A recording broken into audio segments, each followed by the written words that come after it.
Bir tomchi yog' ishlatmasdan atigi 10 daqiqada xolodilnikda bor narsalardan shunaqangi mazali nonushta tayyorlaymizki.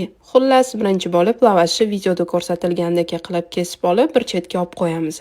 Boshqa idishga tuxum chaqamiz, sut qo'shib, ozgina tuz solib, bir xil holga kelgungacha yaxshilab aralashtiramiz.